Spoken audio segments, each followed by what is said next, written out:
Et coucou mes titounis, voilà c'est Titoune, parente de 5 princesses.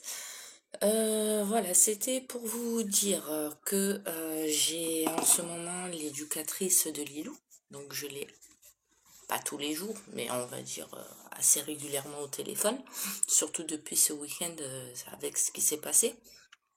Enfin, le...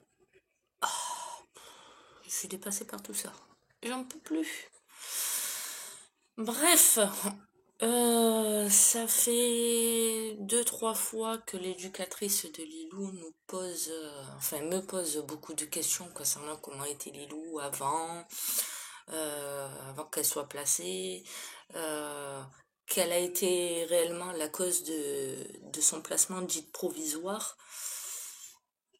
Et depuis le début qu'elle est placée dans ce foyer d'urgence, malgré qu'elle est en famille d'accueil, hein, depuis le début que j'explique tout ce qui s'est passé depuis 2014, l'éducatrice, elle est sidérée.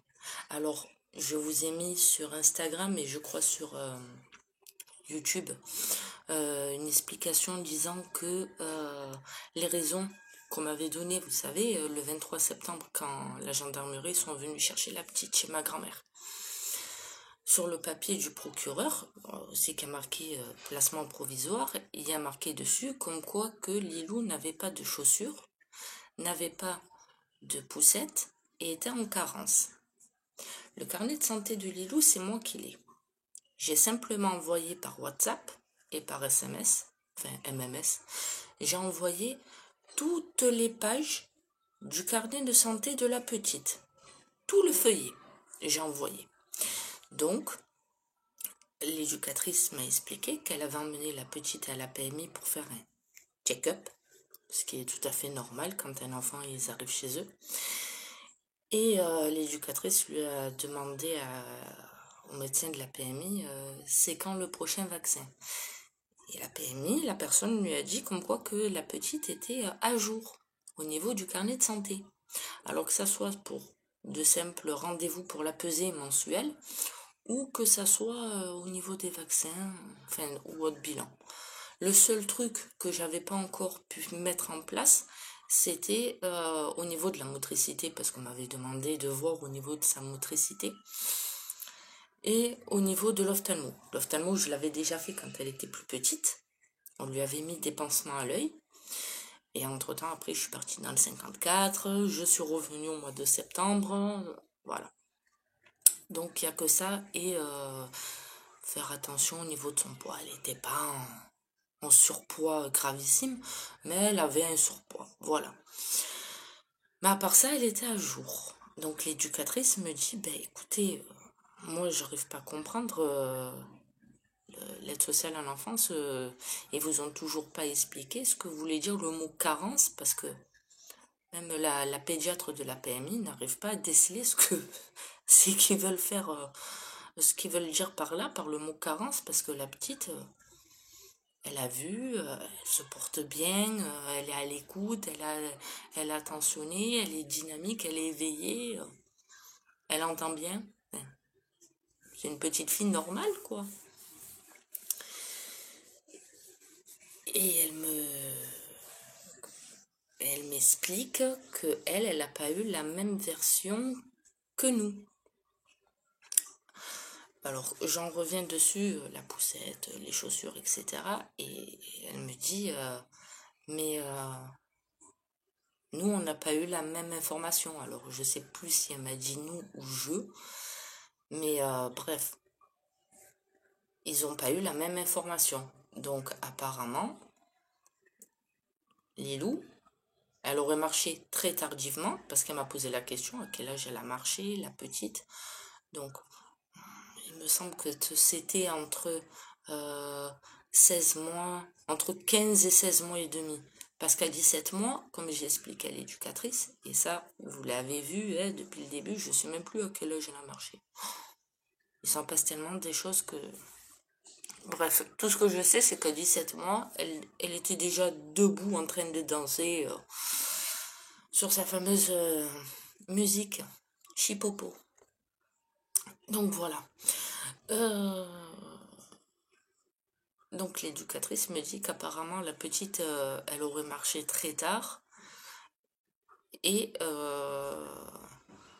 qu'elle était de longue dans la poussette. Donc on s'est mis à rigoler toutes les deux au téléphone parce qu'on s'est dit mais... Et on s'est bien... on a été sur la même longueur d'onde là. Et on s'est dit mais comment la petite, elle pouvait ne pas avoir de poussette? Enfin, comment on peut dire comme quoi que la petite n'avait pas de poussette et n'avait pas de chaussures, tout en sachant qu'elle avait déjà un léger surpoids, donc 17 kilos, il fallait les prendre, quoi. Surtout si elle n'a pas de chaussures toute la journée, se trimballer avec 17 kilos sur les bras, non.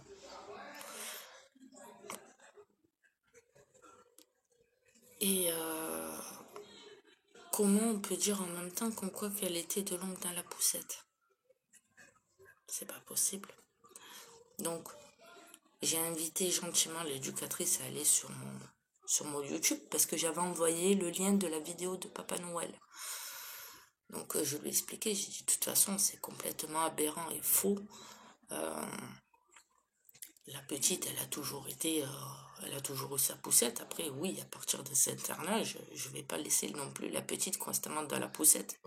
Faut bien qu'elle marche un peu, faut bien qu'elle se dépense. De toute façon, la petite, elle était régulièrement sur les réseaux sociaux avec moi, que ce soit pour faire des petits délires ou autre. Et on la voit, elle a des chaussures, elle a sa poussette. Donc voilà.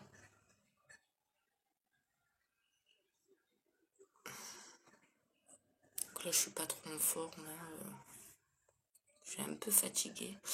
Mais bah, en fait, même l'éducatrice et même les personnes de la visite médiatisée, ils n'arrivent pas à comprendre en fait. Moi, je sais pas, moi, je me retrouve en hôtel. Bon, sur Marseille, il n'y a pas que moi, je ne suis pas la seule maman, hein, parce que je parle en tant que maman, je ne suis pas la seule maman à me retrouver en hôtel. Euh, je ne suis pas une exception, d'accord? Certes, c'est pas le luxe. Mais en attendant, j'ai un toit sur la tête. En attendant, je paye ma chambre au mois. J'ai une salle de bain à l'intérieur. J'ai des WC à l'intérieur. Donc, au niveau hygiène, c'est moi qui m'en occupe. D'accord? Donc, après, Lilou, elle a encore des couches. J'ai de la place pour mettre le lit de la petite. Tout comme tant d'autres familles se retrouvent à l'hôtel pour X ou Y raison. Donc, je ferai une autre vidéo quand je serai un peu plus en forme. Voilà. À plus tard.